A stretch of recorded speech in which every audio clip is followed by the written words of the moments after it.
Hi guys, एक बार फिर से आप सभी का स्वागत है मेरे चैनल वी टुगेदर पे। तो आज की हमारी वीडियो किसी चैप्टर पे या किसी सब्जेक्ट के लिए नहीं है। आज की हमारी वीडियो में हम बात करने वाले हैं क्लास 12 के और 10th के जो सैम्पल पेपर रिलीज़ किए सीबीएसई ने, उनकी ऑफिशियल साइट cbse.nic.in पे। तो उसके बारे में आज हम देखेंगे किस तरह से उन्होंने सैम्पल पेपर रिलीज़ किए हैं, उनकी मार्किंग स्कीम क्या है, उन सब के बारे में अब हम देखने वाले हैं। तो स्टार्ट करते हैं वीडियो को, एंड तक देखिएगा। इसमें मैं मार्किंग स्कीम के बारे में और सैम्पल पेपर पूरा एनालिसिस हम करेंगे उसका कि किस तरह से है। ठीक है, तो ज़्यादा समय नहीं लेते, स्टार्ट करते हैं वीडियो को। फर्स्ट ऑफ ऑल आपको गूगल या क्रोम पे जाना है। सबसे पहले सर्च करना है आपको cbse.nic.in। ठीक है, ये सीबीएसई की ऑफिशियल वेबसाइट, आप इस पर जा सकते हैं। जैसे आप यहाँ पे विज़िट करेंगे तो आपको फिर से 4 ऑप्शंस दिखाई देंगे।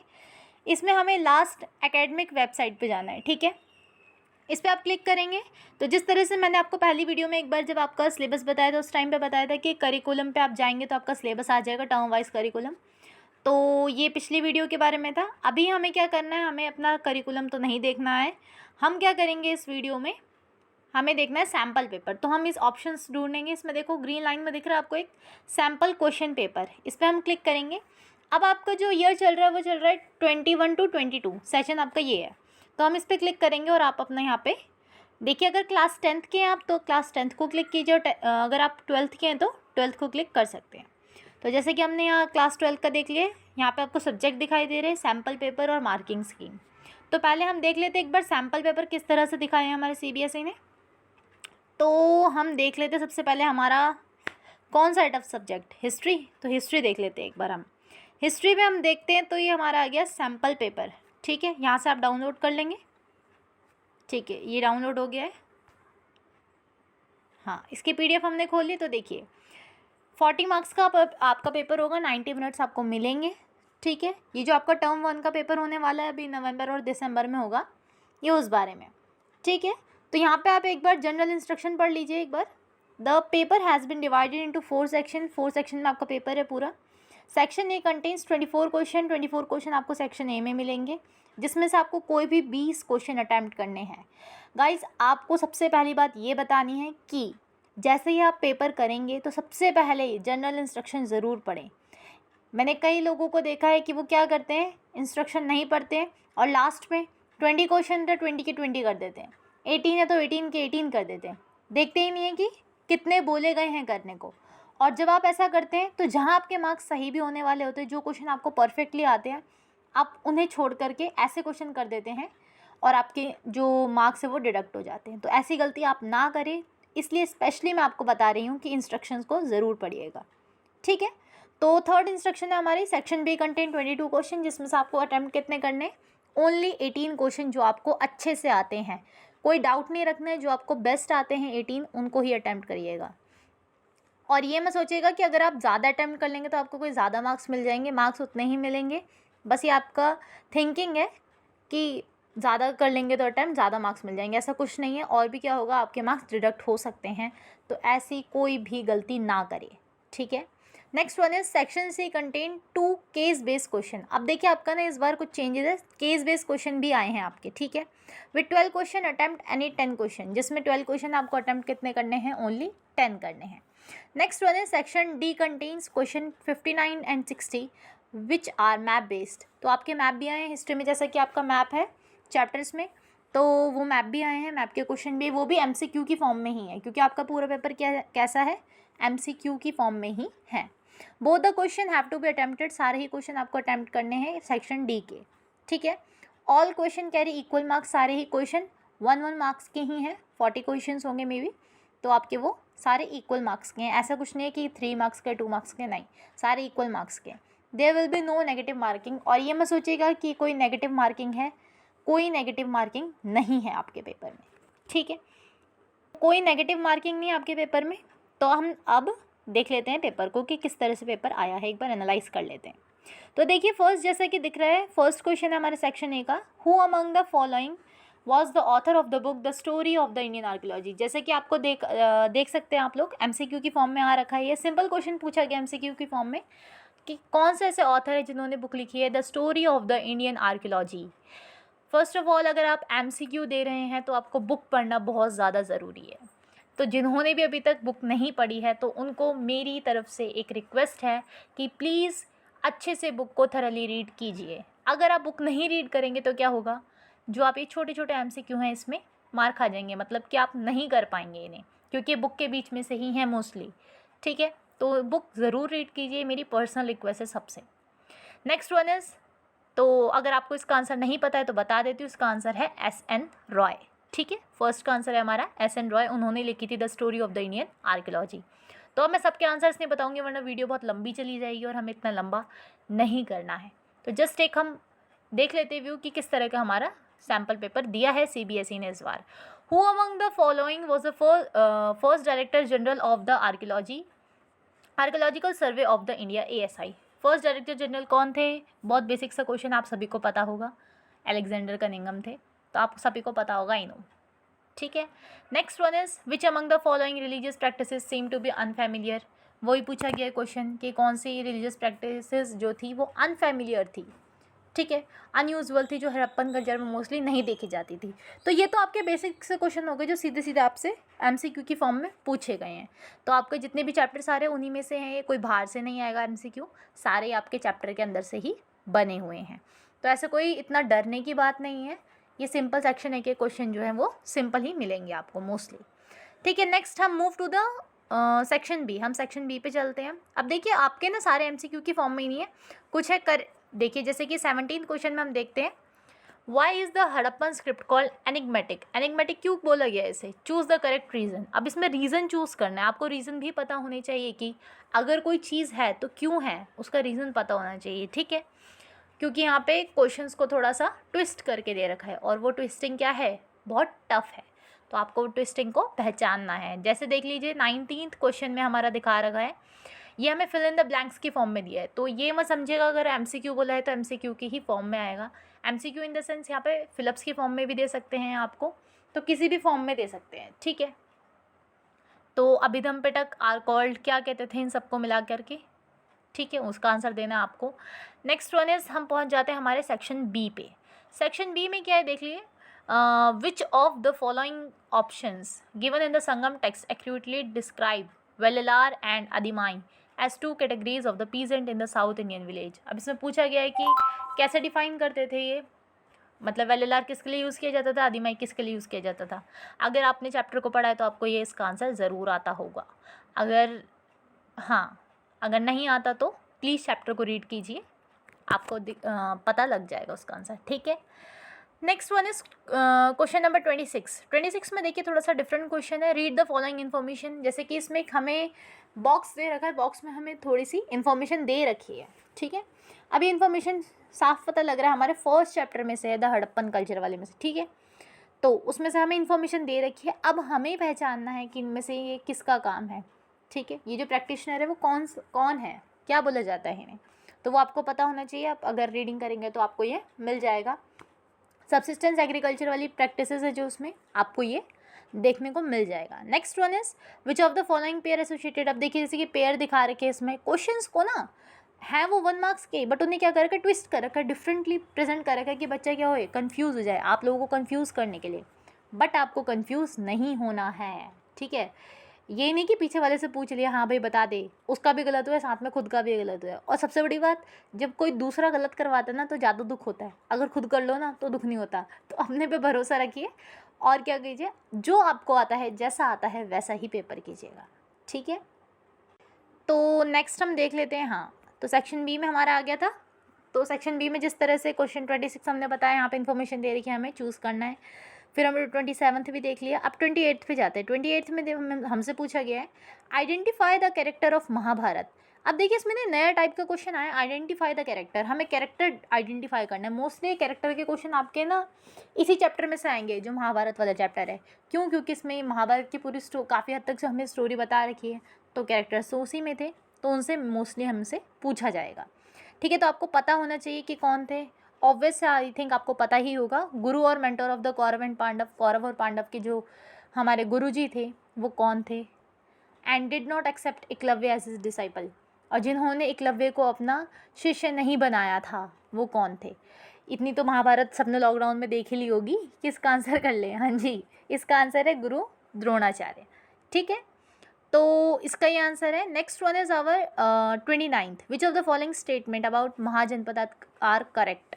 अब देखिए जैसे ये वाला क्वेश्चन है, तो इसमें ना कई बच्चे क्या करते हैं, नीचे ऑप्शंस जो गिवन है ये नहीं देखते, सीधा देखिए 4 ऑप्शन दिए हुए, जो हमें सही लगा लिख दिया। नहीं, आपको ऐसा नहीं करना है। नीचे आपको ऑप्शंस के पेयर बना के दे रखे हैं, पहले उन्हें देखिए फिर जाके आंसर लिखिए। ये नहीं कि आपने चारों में से देखा, आपको जो ठीक लगा आपने कर दिया, नहीं, नीचे आपको ऑप्शन ऑलरेडी दे रखे हैं, उनके पेयर्स बना के, पेयर्स को ध्यान से रीड कीजिए। जैसे कि रोमन में लिख रखे हैं ना, कई बार क्या होता है कि लाइंस का अंदाज़ा नहीं लगा पाते हो और मिक्सअप कर देते हो, उससे हमारा ऑप्शन गलत हो जाता है। तो ये नहीं करना, हड़बड़ी में या जल्दबाजी में पेपर नहीं करना है। MCQ है, आराम से करो, टाइम लेके करो। ठीक है, इतना आराम से भी नहीं कि पेपर ख़त्म हो जाए, मैम बोल रहे हैं हाँ बेटा शीट दो, नहीं ऐसे नहीं, बट टाइम से करना है। ठीक है, next one is our question number 30। 2 statements are given in the question below as assertion and reasoning. हाँ, ये क्वेश्चन बहुत आता है, पहले भी आता था। एजर्शन और रीज़न दे रखा है हमें।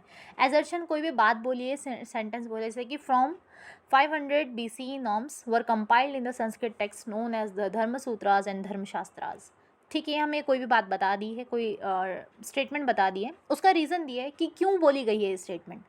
Brahmanas laid the codes of the social behaviour for the society in general, और इसका ये रीज़न दे दिया, क्या इस बात के लिए ये रीज़न ठीक है, आपको ये बताना है।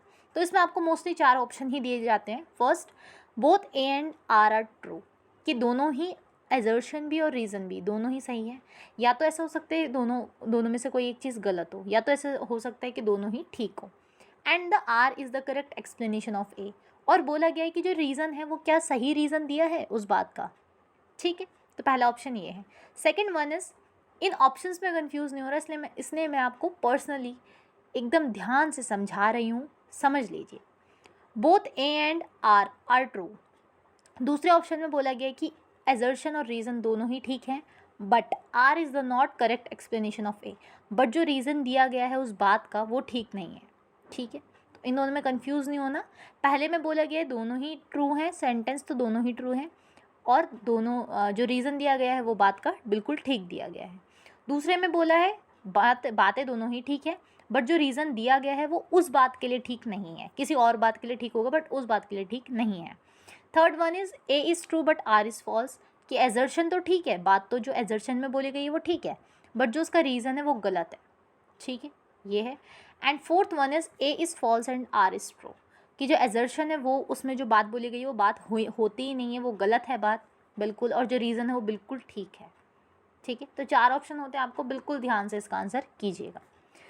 Which of the following question is the most probable explanation for the incorporation of the शलभंजिका motif in the Sanchi stupa? हाँ, जो आपके जितने भी मोटिव्स के बारे में है ना चैप्टर 4 में, उसको ज़रूर रीड कीजिएगा, बहुत इंपॉर्टेंट है। जैसे कि गजलक्ष्मी का हो गया, एक हमारा सरपेंट्स का वो वाला बहुत इंपॉर्टेंट है। ठीक है, जेम्स फर्ग्यूसन ने जो बात बोली थी वो बहुत इंपॉर्टेंट है, उसको थोड़ा सा हाईलाइटेड है वो, उसको अच्छे से पढ़िएगा। तो ये जो हमारे साइड में पिक्चर्स वगैरह दे रखे हैं ना, उनको ज़रूर रीड कीजिए, इमेजेस को ज़रूर रीड कीजिए, उनके नीचे उनके जो भी डिस्क्रिप्शन है उन्हें ज़रूर रीड कीजिए, बहुत ही ज़्यादा मायने रखती है वो, उसमें आपका एक एक मार्क्स कट सकता है या फिर बच सकता है। ठीक है, next one is question number 32। Consider the following statement को बताना है इसमें। The Harappan civilisation was the development of the urban centre, कि हड़प्पन सिविलाइजेशन अर्बन सेंटर था। ये सब हमें 3 सेंटेंस दे रखे हैं। ठीक है, which of the above are correct about Harappan civilisation, इसमें पूछा गया कि इन तीनों बातों में से कौन सी बात ठीक है। फर्स्ट में दे रखा है ओनली ऑप्शन 1, क्या सिर्फ पहली बात ठीक है। Second one is only option 2 ही ठीक है। Third one is first and second दोनों ही बातें ठीक है, या फिर डी दे रखा है आपको फर्स्ट सेकंड थर्ड तीनों ही बातें ठीक है। ठीक है, तो इनमें से आपको चूज़ करना है, फिर बताना है।